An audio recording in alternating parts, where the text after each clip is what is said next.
Hey folks, welcome to the Triple T for Knife Makers podcast. My name is Dennis Tyrell from Tyrell Knifeworks, and I have my best bro, Jerid Sandoval from Echo Blades.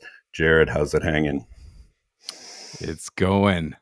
Hanging. I'm not, that's private, bro. Get out of here. No, all is good, man. All is good. Happy to be hearing your voice right now. Yeah. We had some technical difficulties warming up to this show, but I think we got it. I think it's leprechauns in the system. It is St. Patrick's Day today. Maybe that's what it is. I don't know. I agree. I mean, there's no gold here, so I don't know what the hell they're after. Hey, everything we say is gold. Ooh, touche. What is going on in your world? Shoot, man, it's been a eventful, uneventful week for me. Yeah, lots of work. That never changes, so maybe I'll stop saying that one day. But I hope your boss listens to this someday and it's like, he has the link. Oh, I love my job, dude. Dave, I love my job. Thank you so much for the opportunity. Yeah, so that's been real fun. But I was supposed to go golfing on Saturday for a tournament that I do with my buddy Jeff. He's been trying to get me to join this golf league with his dad. It's called the 50th States, or the 50th State, which is Hawaii. And there's not a single Hawaiian person in the club, just a bunch of older guys. But wish they're in Hawaii. Yeah, exactly.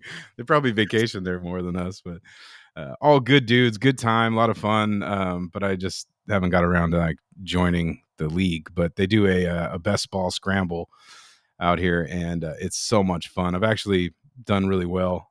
I won it one time with Jeff's dad, get a bunch of skins because I'm sandbagging with my 30 handicap. I don't know. Is that good? I know so little about golf. Yeah, that's there's no helping you in some things, but yeah, higher the handicap, the shittier you are. So, well, then yeah, my a lot of handicap's people definitely higher than the score I usually put on the board.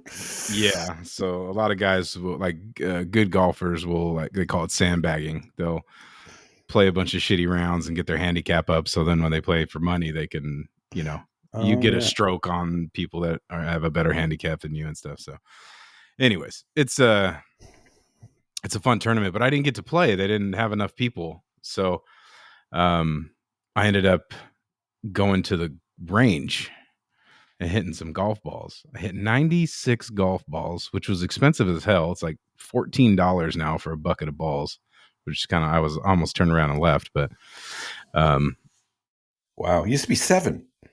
It's crazy. I was like, what? I'm not golfing. I just want to hit some balls. They're like, yeah, $14, sir. I was like, okay, well, fuck me. But I went out and I hit the golf balls, and you would have thought I was in like war when I woke up this morning. I was fucked up. Oh my God. It was brutal. But it was fun. Cool. I liked it. Cool. Ready to start again. The weather's changing for us, so here we go. Yeah, I had to clean the pool today. That's how nice. Yeah, everyone's like, fuck you, Californians. But yeah, clean the pool today, and it was so nice. Yeah, it was like 70 something. Yeah, it made me want to jump in. Yeah. Not quite, but cool. Yeah.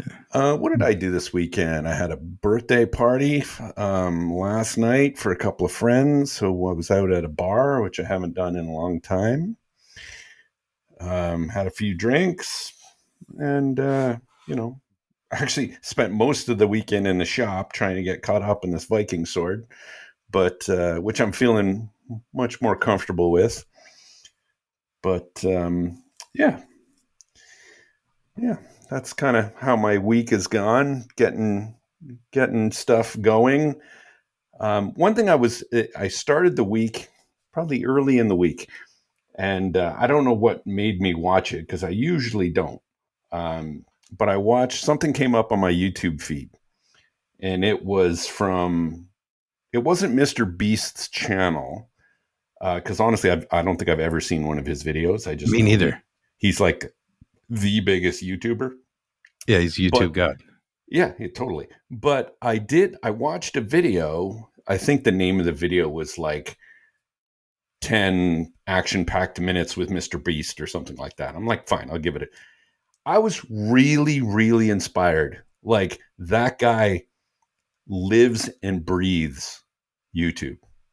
Like, to listen to how passionate that guy is about doing videos and content and re-recording videos 4 or 5 times just to get them right. And it was really inspiring. It really inspired me to, take a closer look and a more focus on what I'm doing on YouTube. So that was a good start to the week. It made me, I don't know, kind of rejuvenated my outlook on YouTube, especially since IG is going down the crapper, but we'll talk Oh, about that. yeah. I got some good stuff for that one. Yeah, But that's cool though. I mean, I like that. I like to hear when you get inspired or motivated by watching something else, because content creation is a whole thing in itself, right? Even for a simpleton like me on with my IG, just creating reels and with the frequency that you got to do it. My hats off to you for all the effort and the work that goes to the commitment. I think is the bigger one that goes into having a YouTube channel for any kind of longevity, and having watched it grow as much as it has for you, and to think like this guy Mr. Beast is like a million times bigger, that channel. yeah, he surpassed 100 million subscribers. Wow. Yeah.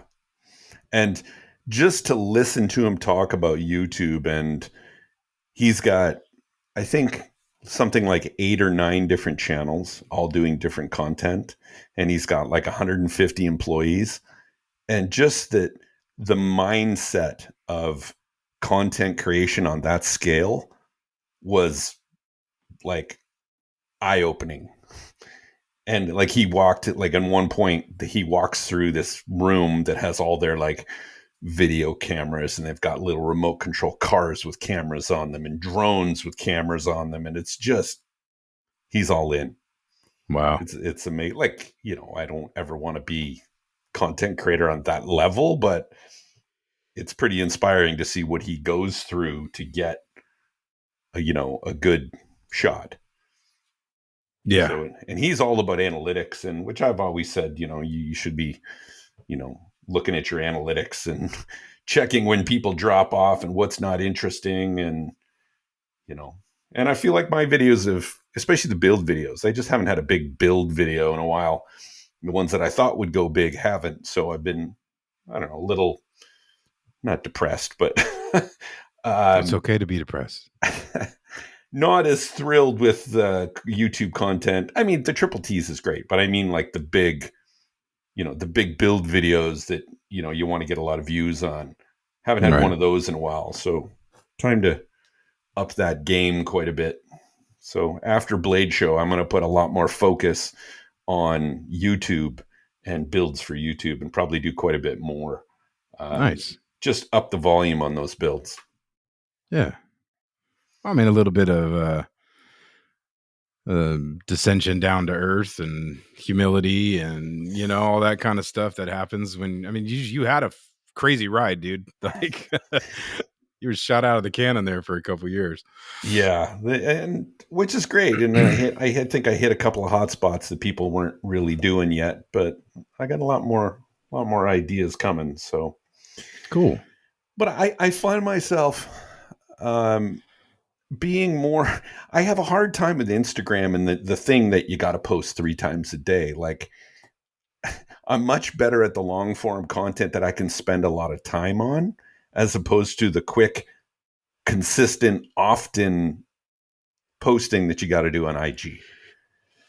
That I just saw I saw a meme the other day that said it was like post 3 times a day to grow your following, and a bunch of people laughing in the background, like the good guys, the good fellas, no. laughing in the bar. Like that's not going to do it. But I mean, who knows? I mean, there's a recipe for for everything. And, we have people that have done that and have had great success, with growing their followership. Is that a thing? Sure, we're going to make it a thing. Yeah. I like that. Followership. The Whatever. fellowship of the ring. Yeah. Good one. Yeah, but so I luckily I have joined back with the cool kids, and I got the restricted post. And it was kind of funny because I'm I'm a little irritated. I get irritated, I guess, with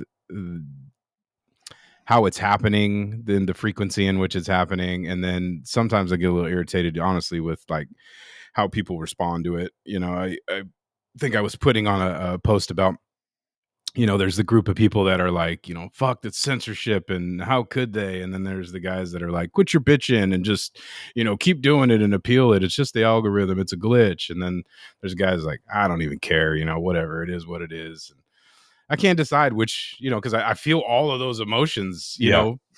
very rapidly, So it's like, well, what the fuck? So I put the post out that I got, I'm with the cool kids, and it was again, the post was the wave cutter, which is a chef knife, which I gifted to my little brother. And I said that in the post. And then so I appealed it. I'm doing everything I did last time. I appeal it, and then I just checked this today, and that post got flagged. Does it have the picture of the knife in it? Yeah, it has the same It's the yeah. same Well, picture. I That's why. screenshotted the Right. same Yeah. picture, but me saying, haha, I'm back, and then they flagged me for that one too, and I was like, haha, you motherfuckers, you motherfuckers. Yeah. I had the not this past one, but whatever, 6 weeks ago when I put up the ban notice, that one got flagged as well because it had a picture of the knife in it. So Yeah, I guess that's not very smart thinking, but you know. As I think back, though, when this happened the first time, I was pretty deflated by it. Like I had actually had I was pretty stagnant with my the followers and stuff, and I was kind of just in this little no progress zone for a while. And I was gonna make this effort to try to put all the content out. And I hear this very frequently, and it's a common thing. They just takes the wind out of your sails, right? When you're like, good, sure. I'm just trying to grow a little small business here or share my journey or however the hell it is. And so I took a break too through December, and I just kind of like backed off and just kind of said whatever. And then, so I was just getting rolling again, and then But here we go. some people are saying that they're getting just as many non-followers as they are followers. I'm not, but then I haven't posted much lately just because, like you said, it's kind of taken the wind out of my sails. I barely post 3 times a week as it is. Right. So, and haven't really, I don't know, it's to my own demise. I haven't done many of the, progress pics on the Viking sword or stuff like that. So I really should be sending those out, but I haven't. But some people are saying that, yeah, there's lots of non-followers and it's not making any difference. I don't know. I was just about to bring this up. So one of the cool things, I got some shop time this weekend too as well. And after I got back from the range, I went back and I was just cleaning up and then getting ready to start doing some stuff. And a buddy of mine hit me up who's actually got an order in for a knife, and he hit me up and he's like, dude, I'm in the area, I'm bored, just what are you up to? And I was like, well, shit, I'm up to like, do some stuff on your knife. If you want to come by and hang out, all good. So he ended up stopping by, which is cool. Always good to see him. And then we were talking about, because I had just profiled the knife very roughly and wanted to get his opinion on, what he wanted, basically, how big of a knife, blah, blah, blah, blah, blah. So we made some changes, and then I actually was like, "Hey, this would be pretty cool." I was like, "Why don't you just jump on the grinder here, and I'll film you." And I think that's a really cool experience. I'm thinking, I'm laughing and smiling, and it's right because of your comment the other that I just read not too long ago, which is funny. Yeah, sell a knife to a guy and have him work on it. That's great. Make them do half the work. Yeah, but I think it's a really cool opportunity for somebody that, because I mean, how many people know a knife maker or a maker of some kind, right? Totally. It's No, I not. think it's awesome. Yeah, it's not the most common thing in the world, right? And then, you get that opportunity to go and just try and do something. And, and on my side, I think it's super important. Anytime I ever have somebody in around, mostly family, like I'm not letting a stranger into my shop, or, for a multitude of reasons, but, for people that I know and that are here, I always try to be super encouraging, tell them they can do it. It's not that big of a deal. Yeah, I mean, obviously safety, all that good stuff, but it's trying to encourage and get them motivated to, potentially maybe try something new. It's not what I'm doing, but I just want to. It's like giving the gift of making and passing Sure. it on, right? So it was a really cool opportunity, and he jumped right in and took down the bevel and shaped it and stuff, and I was like, I was cool, man. When he left, I was like, that was really awesome experience. But so I made a post about that, a reel, just earlier today. I took some videos and stuff, and I was just looking at it. 766 accounts reached, Okay. 195 followers, 571 non-followers That's crazy. while I'm in the ban. That's crazy. I promise you, last week, if I go check one, I don't have nearly as many followers, non-followers looking at my stuff. So it like boosted me. So I'm wondering, like, okay, what's wrong with the Instagram program? Are those numbers just wrong? Are they just their ban doesn't actually work and it doesn't do anything? Like, who knows what the hell's going on over there? So I heard some interesting information, and I don't have anything to back this up or legitimize, or I'm not saying that this is the way, but I hear it's has a lot to do with your. I think you had mentioned this too. Your thumbnail and how your reel starts out. So like if you somebody was telling me, just put a naked chick on the very first, 2 seconds of your reel and your shit will go viral. Right. And then Probably. switch right back over to, what you're doing. So that's what I did. I put a thing of my grinder and my sticker, and then I gradually kind of went into him doing his thing. And this is the result I got on this one. Like I said, I don't know. So I'm going to try to like kind of switch it up in that manner to not have so much like actual knife stuff in the very beginning. Kind of keep that in the middle and see if that does anything. Yeah, not having a knife in the thumbnail, I've heard, is a thing, but who knows? I mean, yeah, Yeah. I mean, it's good. It's a good thing to, but you usually it's counterproductive, right? Because you want the knife, like if that's the focal point when people are scrolling before it actually activates the video, that's the image they see. But Yeah. maybe who cares? I kind of take it like, some other guys will say that, we're in a, trying to show off for other makers, right? Trying to True. get famous inside of a maker community, right? That's not our customer base, right? So if we put other stuff inside of or the beginning of the reel and then go into the rest of the stuff, right? Because our followers are our fellow makers and stuff. They already know there's going to be some shit in there that's, you know, but as the reel starts, other people don't know that. Maybe that's what kicks you out into, you know, to the rest of the world, and you start getting more eyes on the video. Yeah, I mean, maybe I you're don't onto know how something. that translates to followers to followers, but it's something I was just thinking about, and it seemed to pay off today. So Yeah. Well, maybe I'll give it a shot. I got to get my ass in gear and like, I got to push myself every once in a while to get back on IG and post stuff. yeah, So maybe I'll post an update on the Viking sword. But the other thing I was going to say is that you were talking about the Mr. Beast thing and how you're not, because you haven't had a banger video in a while, and you're feeling deflated, or I think you just said I'm not depressed, but I was listening to the Work For It this last week, and I'm pretty regular on that podcast. It's been a staple for me, and I love the guys, and I love the show in general. But I haven't heard last week's yet. man, Brian did his normal thing, and which is always inspiring, encouraging, right? Trying to, it's kind of weird because I think that stuff all the time, right?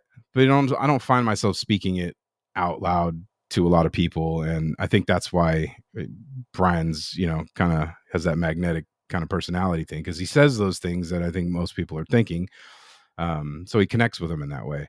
But he started sharing a little story about working on a project with Dexter, and how he just was taking in, like, from the beginning of his journey to where he is now, and he had was able to recognize like a thread type on something, and he found himself looking at his son, and he was like, man, I started this journey like 5 years ago, and my son was like 12, and now he's a young man, he's going to the military, and dude he broke down and started crying. And I was just like, fucking good for you, man. Absolutely good for you. I absolutely 100% am all about men in general, being able to express themselves in that capacity, right? Especially in a forum, or like we have right now. Like, for whatever reason, people are listening to us talk and bullshit, right? But I was very, very, very, very, a lot of respect, Brian, dude. That was brave, for putting it out, and my hat's off to you for that. It was a good one. That's awesome. Yeah, I got to go listen to it. Crybaby. No, I'm kidding. I'm totally joking. Oh, yeah. So, yeah, I got to listen. I got to catch up on some podcasts. I'm kind of behind on a bunch from last week, but as far I'm staring at the screen, and I'm looking at uh, our topic list here, and I got to get to some of the woes I've had this week on just getting things going with this stupid sanding machine. Um, I've had, speaking of ups and downs, man, I've had to redesign the enclosure for this thing like 3 times. And then I had Jeff, your buddy Jeff, the guy that's doing the machining the parts for the sander, come over, and we, looked at it and talked about things. And he's a machinist, so he's helping me with some things, suggestions, stuff like that. And I'm talking about the enclosure, like this friggin' enclosure is like, I just want a metal enclosure around the motor and have the controller attached to it. And these things are like, fuck it, they want like $500 for the enclosure. I'm like, the whole thing has got to be that much. Like, there's no way. And then he said, oh, why don't you just 3D print it? I'm like, oh, okay, that's a great idea. I got a 3D printer. Go upstairs, spend 2 or 3 hours redesigning the damn thing. And it's like a 3-part system. I'm like, okay, fine. I printed on my shitty 3D printer. Took like 2 days. And it kind of looks like crap, but whatever. And then I get quotes for the 3D printing of this thing. And that's what was $500.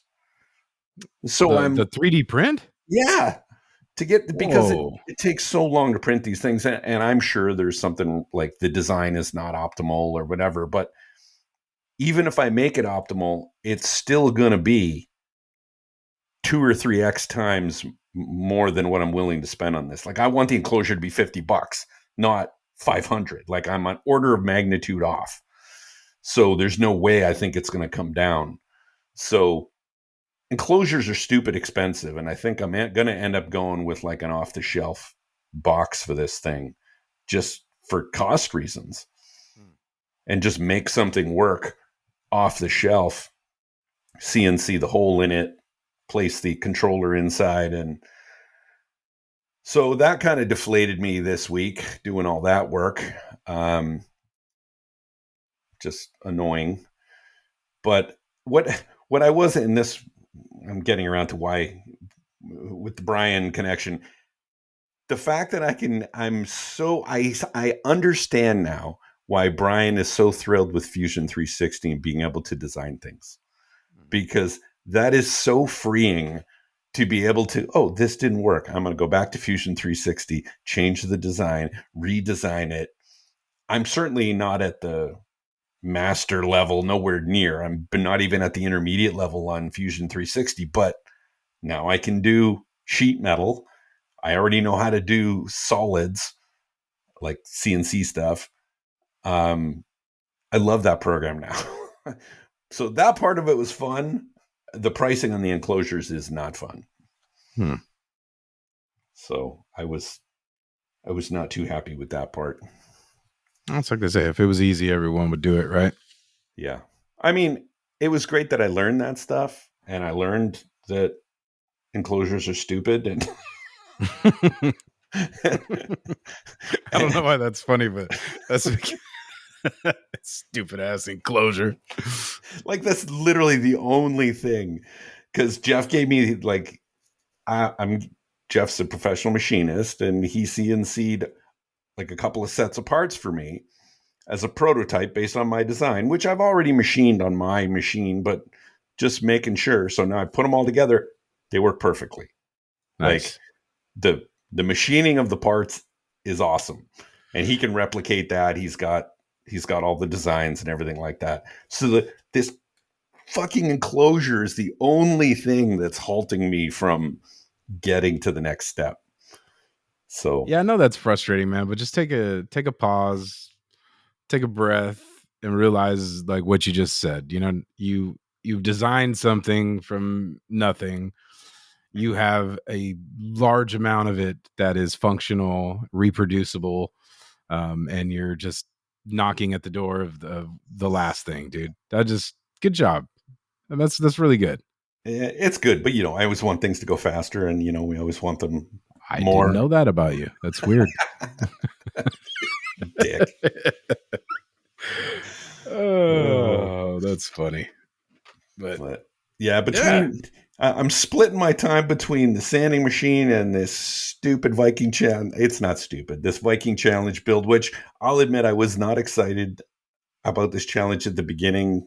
Just I said The before, subject matter of it? the subject matter. Oh, Like okay. I All don't right. think Viking swords are all that interesting, but I gotta admit, once I got the sword, profiled out, okay, it looked pretty good, and then I got it, all nice and straight. And I always forget about the straightening hammer, because like I've tempered that thing before the grinding. I tempered it probably six times, and I couldn't get it perfectly straight. And I'm like, dumbass, use the straightening hammer. But you already put the bevels in, right? No, hold on. This is before the bevels. Oh, So okay. I straightened it with the straightening hammer, which worked amazingly well. And I was kicking myself for like, why didn't you do this earlier? Oh, you did do that. Yeah, I did do that. Oh, okay. All right. But then yesterday, I put the bevels in, and it's pretty thin. It's a pretty thin sword. It's probably, just over 3/16. And just putting the bevels in caused it to warp. Just the heat and like back and forth on the grinder. So now I can't use the straightening hammer because it's got a big fuller in the center. So I mean, maybe I could, but I don't really want to grind all those out or sand them out. So now it's been 6 more rounds of tempering and shimming, but I You think I said find 6? so, oh yeah, 6. I did at least 5 of them today. Oh, jeez. Like an hour, put it in, take it out, spray it off, check it, put it back in, tighten it more. So I think I got it now. So that my whole entire day, all I did was like when you came over, Yeah. the only thing I did on that sword was in and out of the oven 5 or 6 times. Wow. But it's pretty badass. It was a tough grind though. I had Spencer on the phone yesterday, and the problem with that fuller is it's like a 1 inch fuller, and it goes to about 6 inches from the tip of the sword. So it ends there. Okay. And that means, okay, if you guys can imagine, so you got a 1 inch fuller, you got a 1/2 inch on either side because it's about a 2 inch blade. So your bevel only goes from the top edge of the fuller down to the edge, right? You following me? Mm-hmm. Okay. What do you do at the tip? Because now there's no fuller there, and the bevel's got to be apex to the center.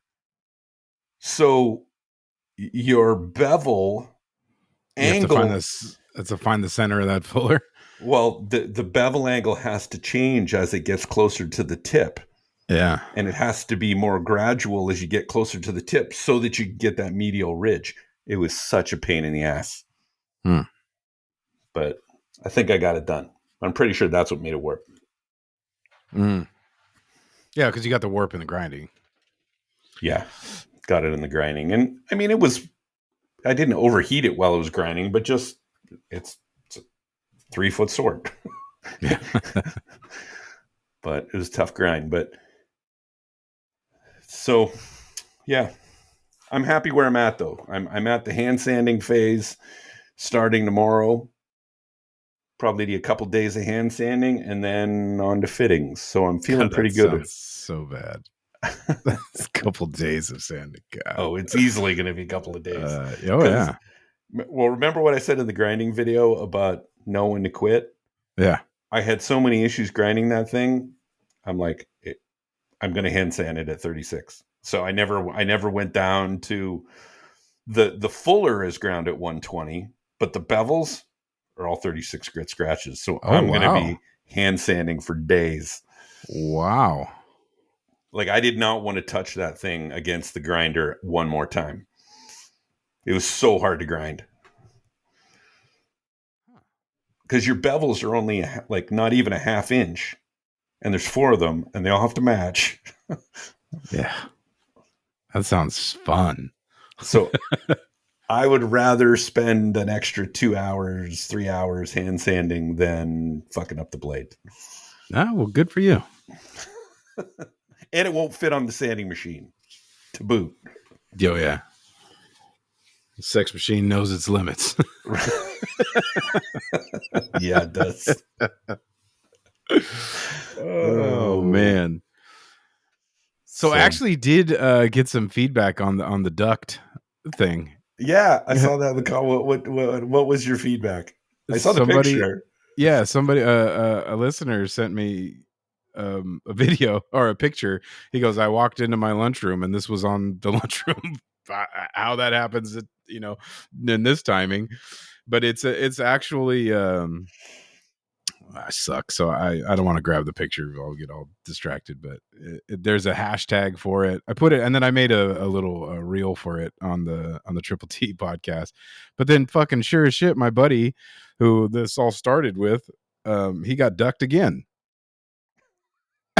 He sends me a picture, and he's like, "It happened again," and I'm like, "No fucking way." This So is like a random person puts a duck on his Jeep. yeah, they have you could, I guess, you buy the duck. It has like a little card on it that goes on there that says ducking Jeeps or like hashtag ducking Jeeps and get ducked and all kinds of other stuff. But I had only heard about it with him, and then so I just thought it was cool that it happened again. And I guess we don't live in a high ducking zone. I guess not. Actually, I was cursing my Jeep midweek. I'm coming home from Lowe's actually, and I'm like 3 blocks from Lowe's on my way home, and all of a sudden there's like steam and shit coming from under my hood, and I'm thinking, oh, don't tell me I just blew a rat or something. And I'm like a mile from home, so I'm gonna try to get home, right? And I'm Right. watching the heat gauge like slowly go up. And I got on the highway. I should have. It's only one exit, but I should have taken the back roads. But there's spray, there's steam coming up. I'm having to use the windshield wipers because Oh my Lord. oh yeah, there was like everyone's probably looking at me on the highway like, dude, like your Jeep's Pull it about to over. explode. Yeah. But I get home and luckily it's just the hose coming off the rad. Just only has one of those pinch clips on it. Okay. It Yeah. Yeah. it, it had just worked its way loose. Well, So that's easy enough. yeah, Lucky. so that and a Yeah. bottle of coolant. But I was ready, like shit. I'm gonna be like $2,000 in the hole after this. Yeah. The alternator just went out on my Chevy Silverado too. Your That thing's been. Silverado? Yeah.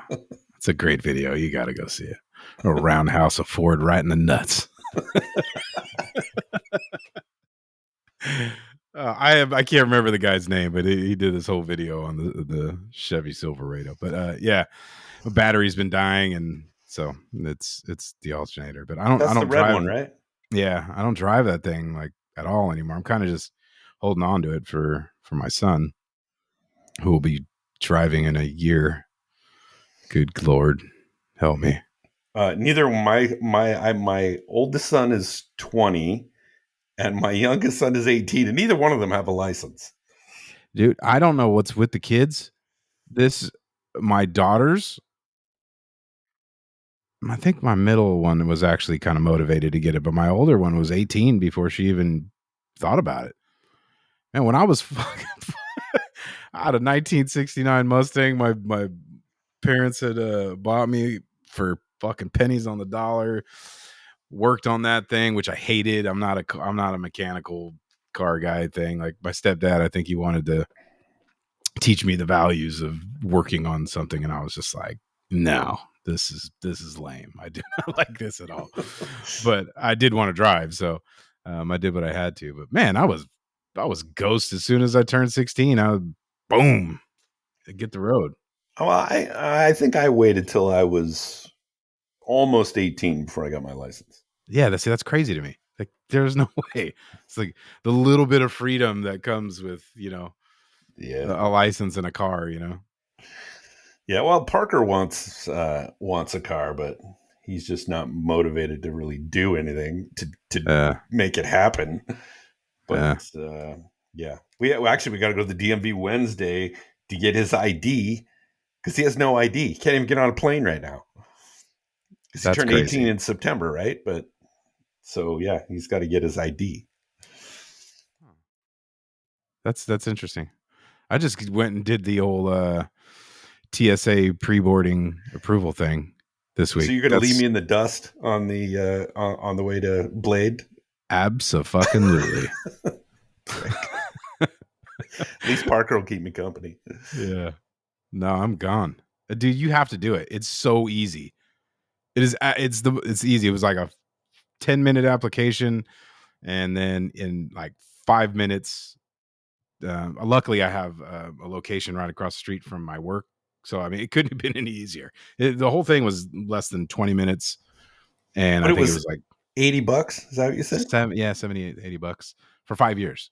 But all that lets you do is skip the big security line, right? This may sound lame, but I don't have to take my shoes off. I don't have to take my belt off. Oh, it's worth it Like, right there. just, yeah, that is like everything to me right now. And they don't, like, I guess, go through your, I don't know. I've never done it. So I will report more once I get one of those trips under my belt, which I am going to be going to Texas next week for work and traveling or training. And that's kind of why I got it, because I want to make sure I can utilize it on that trip. So hopefully they give me my number and I'll be able to report back relatively soon. Hmm. So I was thinking for a sec, hey, would that help taking knives to Blade? I'm like, no, no, because you already checked your bag at that point, and that's where all the knives are. So it wouldn't do yeah, shit. no, it's not going to help for that. But yeah, No. so I'm heading to Dallas, Fort Worth area, and hopefully I can Micah Dunn actually reached out to me, and I didn't know he was in that area. So I'm going to try to see if we can make something work to get together with him, at least have dinner or something, and hang out. And Are you going to you be? know, Are you going to be in Fort Worth? yeah, some city right out of oh god, I can't remember what it is. But it's Fort Worth, Dallas, that area. I'm flying into Dallas. I'm not too hip on the geography there, so No. I don't know how far they are It, apart in if you're going to reality. be in Fort Worth, they probably have one in Dallas. You need to go to Heim's Barbecue. Okay. Best barbecue ever. Dude, barbecue out here in California is such a disappointment. Yeah, it I really don't is. even go. It's like I'm whatever, It's like 3 times the cost of getting it in Fort Worth, and you get half as much, and it's and it's half as shitty. good. Yeah, yeah. Yeah. All Now right. Well, the one that both times I've been to Blade, Texas, go to Heim's Barbecue for sure every time now. all right. Well, In fact, appreciate the tip. I didn't go this year, and Matt and Eric sent me a picture of Heim's Barbecue. I'm like, you bastards! Oh, that good, huh? Yeah, Yeah. Well, I'm gonna do it. I'll be there do it, next week. do it. So, um, So I had some other interesting things happen this week. So I was thinking about, because now I got the induction forge all set up and going. Excited about that. It's a cool. fucking magical piece of equipment. And Sorcery. it is total sorcery. And I was thinking about offering some basic blacksmithing courses. So I reached out to our friend Steve Kalb, who Steve's in Florida. He's one of the guys we went to see when we were at the foundry in Great Florida. dude. Great. Great dude. My first introduction into coal forging, forging with a coal forge. And we made these little snakes, and it was like just a really cool project. And I thought, I made two. you made two halves. Shit. So I reached out to Steve and said, "Hey, what other little blacksmithing projects do you suggest?"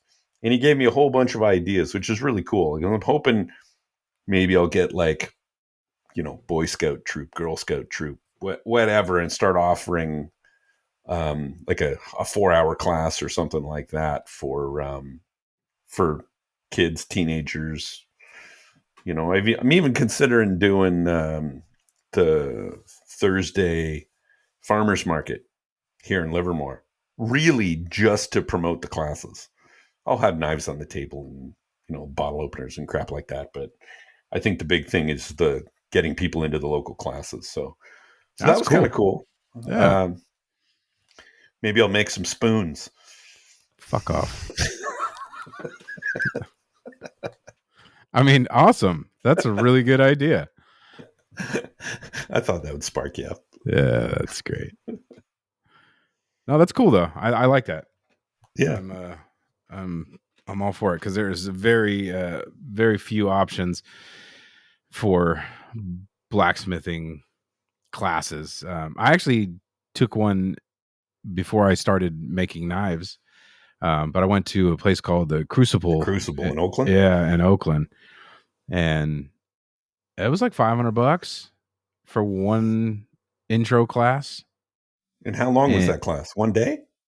it was an hour or two, maybe at the most. Are you serious? They charge $500 for that? That's what I want to say. I would have to Holy fact shit! check myself, but it I was, gotta raise my or maybe, prices. yeah, I don't know. I can't remember. That's the number I have in my head. But and all we did was make a hook.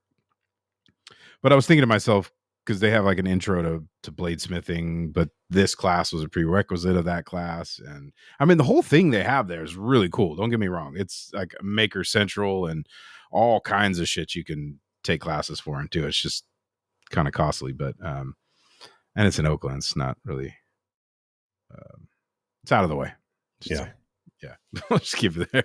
And But I guess after you do one class there, you're able to go back and do like open forge nights and access to the facilities Oh yeah, forever. I guess basically, I've never done it, but um, yeah. So having options like that, here locally, more local to us, and um, hopefully affordable.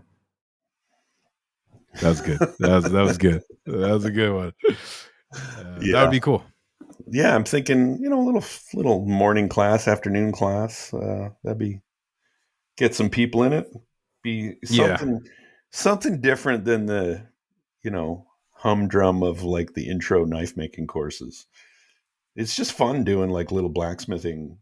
I had a great time making that snake so did at I. at Steve's forge. That Well, was and all I hear lately, or what I'm receiving, is that uh, fundamental blacksmithing is imperative to bladesmithing, right? sure. All those things, there's way less skills transferable from making a knife on the forge as opposed to doing blacksmith stuff. All that stuff is only going to aid you there, and it's been a real focus for me to try to make that a priority here for myself, because just tapering something, right? I Yeah. talked to, I think it was, I can't remember, um, somebody at Maker's Camp, and I was like, "What do you suggest for like just practicing?" He's like, "Just tapering." It's like I still do it. I'm like, professional hammer maker, blah blah forger, but that's what I do I Was that practice. Cliff? It was Cliff. That's right. Yeah, sorry, Cliff Dupton. Yeah. Yeah. I So mean, when I started, I just because I was watching, I think Alex Steele or whatever, and he said tapers and leaves, make leaves, because that teaches you like the set down and a taper and the fullering something out a little bit. So yeah, and they're fun to do. cool, So I watched a video on, I forget who, I don't know whose channel it was, but making one of those little Thor's hammer because I was also interested in that, and I realized I can't teach it because I have no idea how to make one. so so watch the video and I'm like, oh, that seems easy enough. yeah. But yeah, But you do need to get yourself a hammer to do that, right? yeah. If you need a hammer, that's where you need to go to Nita and Frank over at Two Bastards Texas Smithy and Supplies. Uh, Frank is a hammer maker extraordinaire. He's been making hammers for over 6 years. If you need your next professional hammer, check out genuine Two Bastards hammer. He makes fat peens, dog heads. He restores hammers. You name it. If you need a hammer, go check out Frank. You can reach him at Two Bastards. That's ERD, Two Bastards Hammers on Instagram. And you can also find him on Facebook. Do it. Do it now. Do it. This is your brain. Go to Two Bastards Hammer right now. Get yourself a straight peen. Oh, yeah. And Frank's going to be at Blade Show. Oh, Speak. cool. You get to meet him at Blade Show. And our hotel is booked for Blade Show. I'm very excited. Yes. Very excited. Yeah. That was yeah, that's good. One thing down. Yeah. I Yeah. we gotta figure the flights out, and That was there's a bunch of things that like stress me out through the year and give me angst, and like not having a hotel for Blade is one of those. oh, Uh what about having a hotel and then finding out you don't have one a oh week before you go? yeah. Yeah, there's that. Yeah. And I'm gonna pause here and give people a public service announcement because it happened to me last year, right? And I don't often succumb to these scams, but it happened to me last year. Someone reached out, or I got an email. So I reached out about getting a hotel room, and I went to their website, and everything looked cool. And I thought I did my due diligence, booked the hotel with them. I should have called the hotel and found out if I actually had a reservation, and then backed out the transaction. But you're going to get, especially if you get Blade Show newsletters, you're probably on an email list. You might get an email if you get something from someone that is not from Blade Show about a hotel, don't do it. Either go through hotels.com or use the links that the Blade Show guys give you. If you have a table, you'll get these, you'll get hey, here's the block of hotels or whatever. Um, don't follow one of these links from somebody, because you will get swindled, which happened to me last year. They were nice enough to send me send me an email to say my hotel reservation was canceled. And then I realized that they just took my money, because then they stopped answering emails. So, well, they got you for the money too? oh yeah. Oh, Oh yeah. It was like $600 or something like that. that's Southern hospitality right there. Yeah. I was not happy, but it was my own damn fault for being a dumbass and not doing enough due diligence. And I was even warned before that about using, not using the links that the Blade Show guys send you. Yeah. Yeah. Book your hotel through a reputable source. Don't follow any emails that people send you. Well, there you go. Yeah. You But did that this time, right? yeah. We're good. We're good. All right, cool. I really wanted to get into the Sheraton, which is right across the street, but it's booked. And of course, the Waverly is booked like 2 years in advance. Mm. So Brent said last year he got into the Waverly like a month before, but he must have just picked up a cancellation. Yeah, I don't know. He's there again. Is he really? Yeah. Wow. He just was telling me not too long ago that he had booked it. It's been a month or so. So it wasn't like he did it. Yeah, I don't know Or how he maybe he does it. paid. I don't know, but yeah, he's there, and I think it's dumb until I got to get my ass in an Uber or walk somewhere to go. Yeah, and it's 1 because then it's a.m. all becomes the greatest idea in the history of the whole world. So It's not that much. Well, I think Waverly's probably like $300 a night. It's probably something close to that. I just think it would be loud, but he says it's not that bad. So Yeah, I don't know. I wouldn't care, because I'm usually up till the wee hours anyway. true that. But I got the cancellation, so if I do find a room at the Waverly, then I'll cancel it. I'll cancel the other one. All right. But I didn't even try, because every time I try, it's booked. She. Yeah. But yeah, we got to do flight. The only flight that I booked is my one-way return. So I have a flight from Atlanta to Cancun for Monday morning, going at the end of Blade Show, but I don't have any of the other flights yet. You know what? I that's awesome for you, but I'm gonna take a lot of comfort in knowing that your Blade Show depression will hit after mine. So maybe you'll That's skip true. it. Who knows? But Yeah, maybe I'll skip it. yeah, My because that's my wife said the same thing. She's got like, it's gonna be day 1 or day 2 in Mexico, and you're gonna be wishing you were down in Florida with the boys. I'm like, maybe. I'm not. I don't think I'm gonna be having too much FOMO this year. I call bullshit. Okay, maybe a little bit, but I call bullshit. Well, I mean, you were talking all about the Mr. Beast and all the content, cool stuff. But anything cool happen? Any dumbasses reach out to you this week? oh yeah, let's talk about the YouTube comment of the week. I got another great one today, but we're gonna save that one for next week. This was on the Copper Bowie knife, which people are still watching, thankfully. And Oh, his the OG one? yeah. Okay. So the comment is, and from now I'm gonna read out the poster's name too, just to needle them even more, but I didn't put it in here.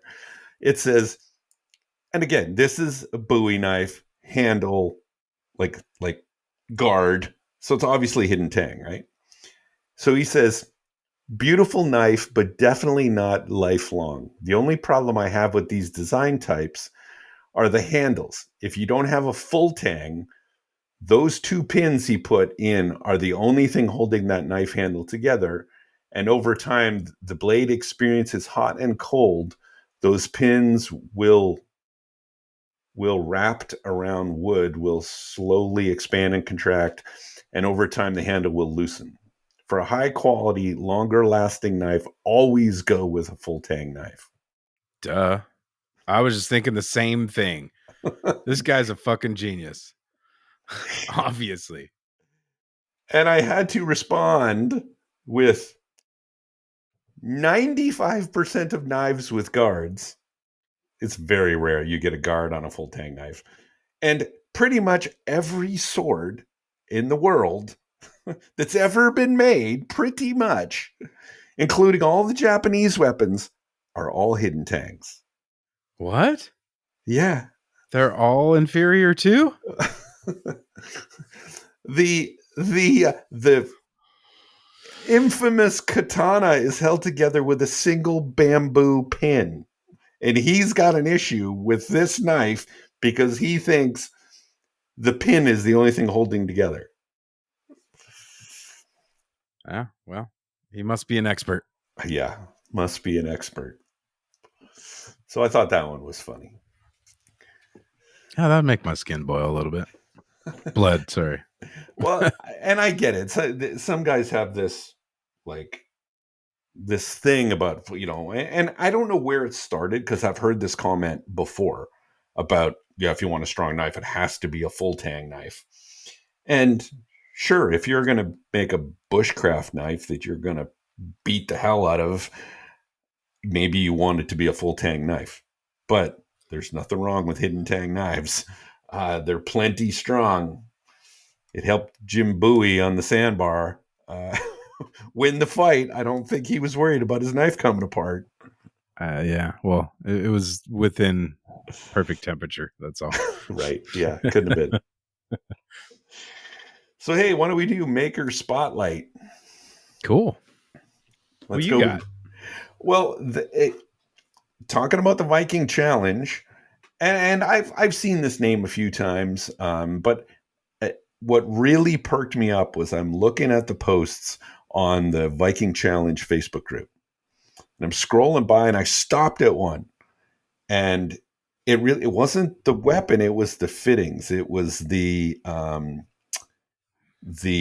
guard and the pommel of this guy's Viking sword. And it had some of the best wire inlay work, like really, really nice. Like I was very impressed, and I was almost like, damn, I should do that. Oh, wow. It was really nice. So this is Beslin Blade Works. That's who I'm going to call out this week. This, which is run by Jacob Christian, and he's just been doing some amazing work. And but that post on the Viking Challenge on the YouTube Knife Maker Challenge group really caught my eye.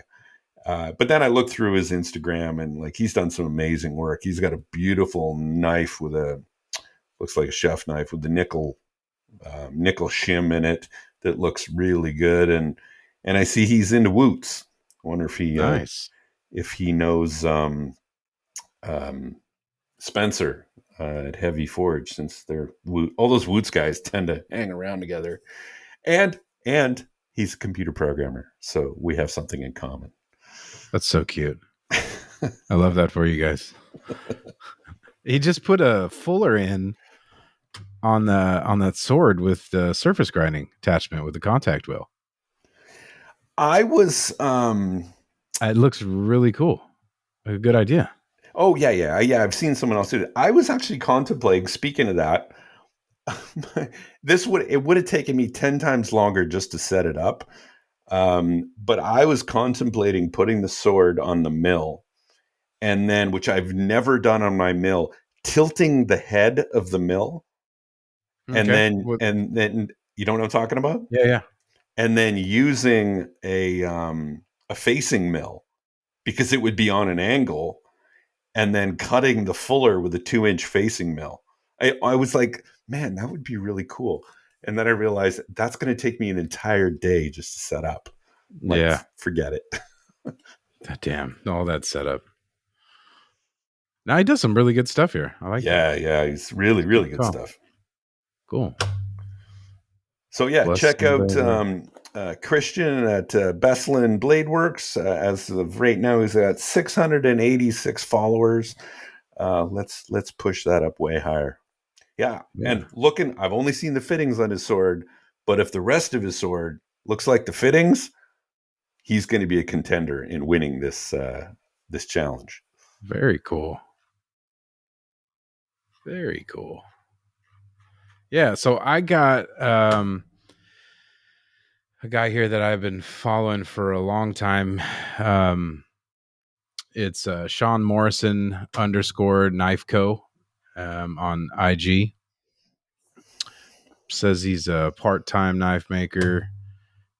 After a 25-year hiatus, he's come back into making here recently. Local guy for us too as well, but I've kind of been following along with him for a while. Man, he just does really good stuff. Makes Damascus, a lot of really cool EDC hunter type stuff. Beautiful Oh, he's in Sanmai. Vacaville. Yeah. I've had a couple conversations with him too as well. He actually had some one of his something came up for a in the Blade magazine. He had a little Oh, feature on there. nice, Yeah, it was really nice. cool. But good dude. Kind of chat with him every now and again, but I've just liked what he's doing for a long time. So go check him out for sure. Sean Morrison _ Knife Co. Got 519 followers. So let's see if we can bump that up. I love the handles on. There's the one post he's got. It's got like 4 knives in it. There's a red handled knife on the bottom. That's a, Yeah. those are slick looking. I love the shape of that handle. Yep. Very cool. Coolness. Good deal. Yeah. So those are our guys this week. And speaking of handles, like if you need to get some handle material, I think you should go check out my boy Lawrence Lake over at Maritime Knife Supply. It's got fast shipping, steel handles, like I said, stabilized woods. Just got a big batch of 300 blocks from all different kinds, maple, burls. I think I just saw some curly maple. I think it was Brian Cohn had some really nice looking stuff. Oleg's blocks are 15% off right now. But you get drill bits, carbide, end mills, 123 blocks, calibers, grinders, heat treating, abrasives, pre-cuts your steel for Damascus. Can you believe that, Dennis? I believe it because I use it. It is the best thing since sliced bread. I think sliced steel Damascus, it beats bread. Yeah, Yes. Uh, yeah. Whatever you need for your knife making needs, please go check out Lawrence and tell him the guys at the Triple T podcast for knife makers sent you. In fact, I got a little care package, a little gift from Lawrence just the other day. I didn't order anything, I wasn't expecting anything, and this little box, and I open it up, and it's one of Oleg's blocks, and I don't know, somebody returned. I don't know what the deal was, but he's like, I think someone was returning it back to him for some reason. I didn't get the whole story, and he's like, it would cost me more in duty to accept it. So he just got it resent to me and just said, yeah, it's a gift. Oh, cool. Yeah. So thanks, Lawrence. That was awesome. Yeah, that's awesome. Yeah. You got my address. No, I'm kidding. I'm kidding. But not kidding. Not at all. Zero kidding. Yeah. Lawrence is also helping me on some other things that maybe we'll talk about at some point. Cool. Exciting. Not ready to share quite yet, but we'll see. Hopefully that stuff comes through as well. So yeah. So I just saw a post not too long ago about the file guide that I use is the Bruce Bump file guide, the carbide um, file guide. Stainless steel has a mechanical connection for the carbides.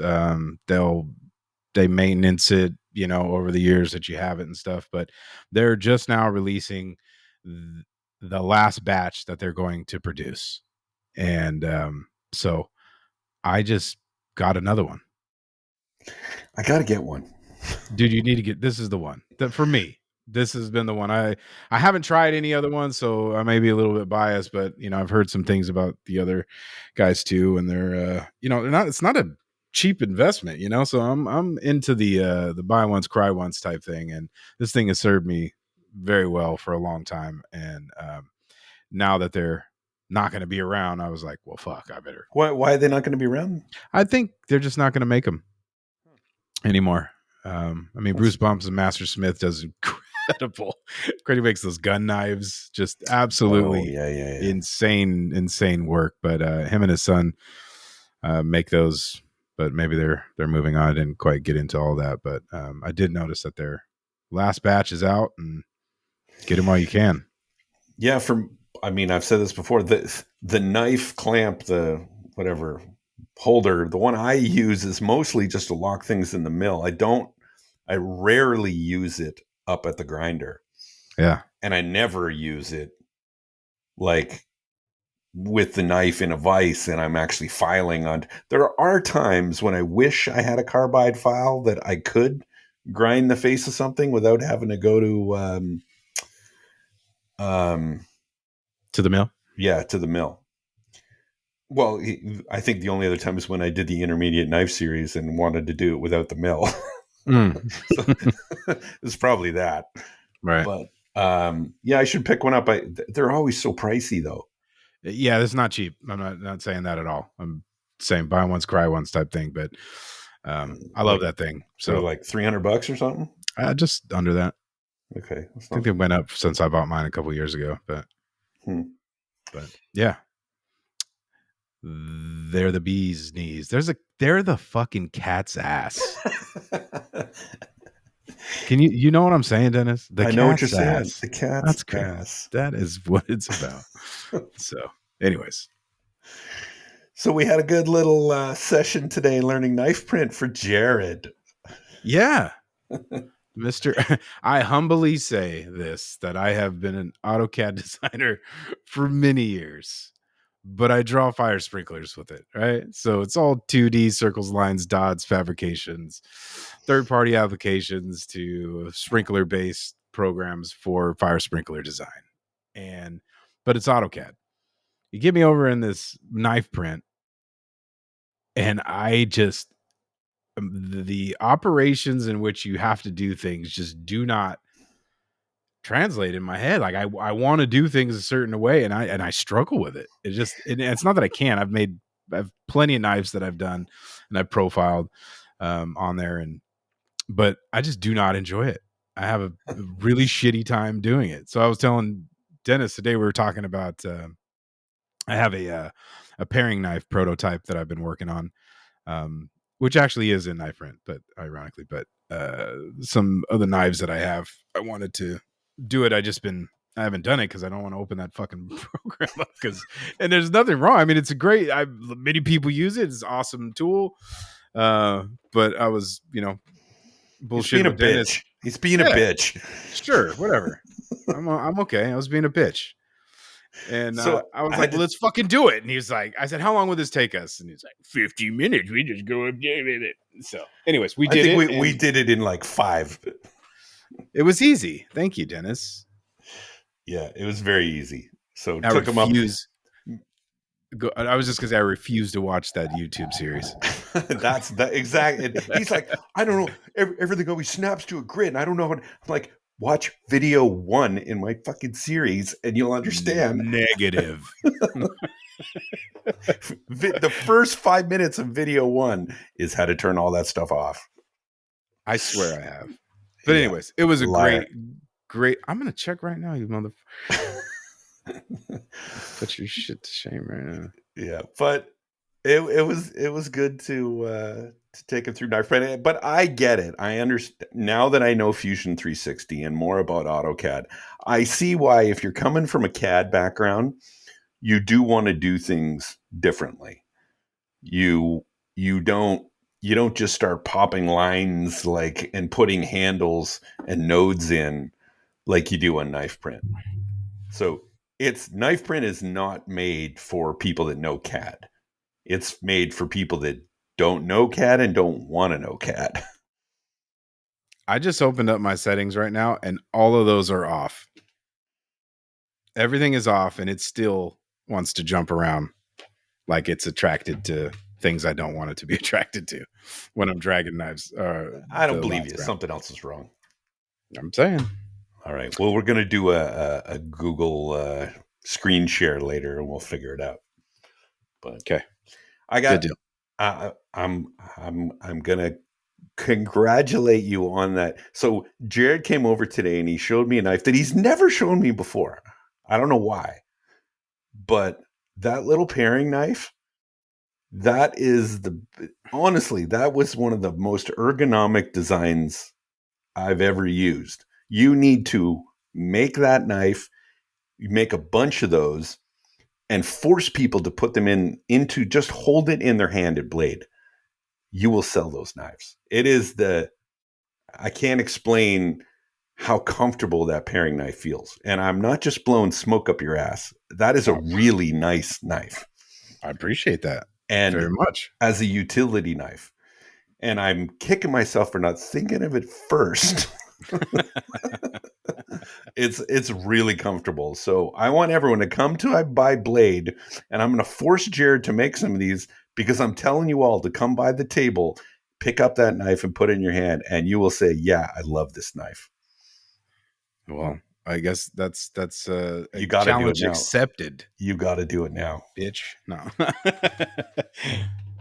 No, cool. I really appreciate that. I was surprised because I think you said you made that thing a long time ago. I've never held it. I've had that. I have one a little bigger version that we have in the kitchen that we've been using, and then I have a smaller version, which that one was that I just used some random ass scrap handle material. It looks like a Lego. It's got a red pin, a blue pin, yellow liners, and a piece of like walnut or something that you had given me. Um, so it's not a real looker, but yeah, I've just been sitting on it for a Hmm. while. I keep telling people, oh hey, I got a paring knife, Yeah. but I really I, like the way that it actually like when you're using it for like actually paring, like yeah. cutting some fruit in Yeah. your mouth. Yeah. Yeah, it it's real comfortable. So I want one of those knives in my kitchen, but I want it in stainless.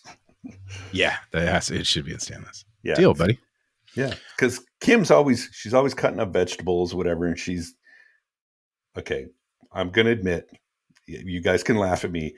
Most of the knives in my kitchen are cheapo Walmart knives. And I'm going to tell you why, because my wife buys them. I don't have many of my own knives in my kitchen just because every time I make one, I'm like, I could keep it or I could just sell it. And just selling it always wins. So I don't really have many of my own knives, which is dumb. I really should. Mind you, it's not like I have a ton of people over to my house as like advertising anyway. But that is one knife that I want. I want one of those paring knives. I'm going to hand it to Kim and say, Kim, this is your knife. Maybe I'll give it to her for her birthday. Yeah, done. But I All do right. think, I mean, just kind of, and we should probably wrap up here soon. But I think that having one of your own knives in your kitchen is a responsible deal for a maker to use it to test its performance and see how things go, and try to get some but for me, I'm only saying this because of the experience that I had last week where I was like trying to talk to a customer, and I was like, I found myself in this weird like type thing. And so that's one of the things that I do. My wife does most of the cooking here, but she has one knife that I made her as a gift. But I think I'm gonna try to try to do that for myself to kind of educate myself. Right? I think it's important. Yeah. I mean, I have one of my knives, of course, in my kitchen, only because I keep the rejects, right? Like the ones that I can't sell, those are the ones that I have. Yeah. Damascus flaw or something like that. Gotcha. But I don't like having the Damascus knives because no one takes care of them. My son will leave it in the bottom of the sink, wet. Oh man, I have such a horrible story. I'm not gonna say. I have a very nice knife that I just pulled out of the drawer the other day, and I had a level 10 bitch fit because it had shit on it, and it's a high carbon steel, and I'm just like, guys, like you have all these other things to just destroy. Wipe these things off. At least wipe the fucking shit off of them. I mean, my son must have just grabbed it and put it back without thinking about it. But I was like, oh my God. So there's maintenance involved. That's what I try to tell everybody too. You know, they're like, I want the Damascus. You know, I'm like, well, you don't seem like a maintenance kind of guy. Like You look like a stainless steel dude to me. my wife won't even use that knife anymore because she's afraid that she'll mark it up. That's funny. Yeah. Good deal. Cool, man. All right. Well, let's get the hell out of here. Yeah. I'm tired. Let's do it. All right. I'm tired too.